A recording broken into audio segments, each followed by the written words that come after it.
isa rin po sa mga hinahanap dito, where is Secretary John Vic Remulla in all of this? Over the weekend, kasama po yung kanyang departamento na nagsasabi na wala pa naman ICC warrant. What is your comment on that? Di ba po dapat Ganito siya yung po. nangunguna dito sa... Yun na nga po ang problema. Unang-una, nung November, ang nag-announce na may warrant na ay yung kapatid niya, si Ombudsman Boying Remulla. Last year Di pa mo yun. ba? Last year pa yon. Sinabi mismo ni Ombudsman Boying Remulla, nakita ko, may picture sa akin. Ano man yung tanungin niya? Di ba? O pangalawa, nung Sabado, sinabi niya, meron na siyang 10,000 pulis na may dragnet para daw hindi makatakas si Bato. Nalusutan nga siya Nakaabot nga sa Senado.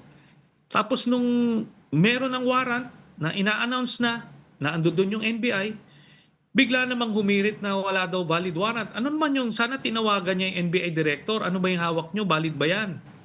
Sasabihin sa kanyang valid, o di mag-aresto na siya. Problema dito kay Secretary John Vic, nauuna yung press con bago yung accomplishment. Kaya yung mga pugante dito hindi na nahuhuli. Ganun po. Well, which leads me to my next question, because a lot of people are saying also na anytime daw ngayon ay kayo daw po ang papalit bilang DILG Secretary. Is there an offer to you about that? Somebody talk to you about this? Wala po. Wala pong formal offer. But kung mangyayari man po yan na mapapalitan itong si Secretary John Vic Remulla, ay malaking po yan, benepisyo sa ating bayan. Kasi kaliwat kanan kapalpakan na po ang ginagawa nitong mamang ito. Well, if this is offered to you, will you accept it? Kung tayo po ay makakatulong, gagawin po natin yung ating tungkulin.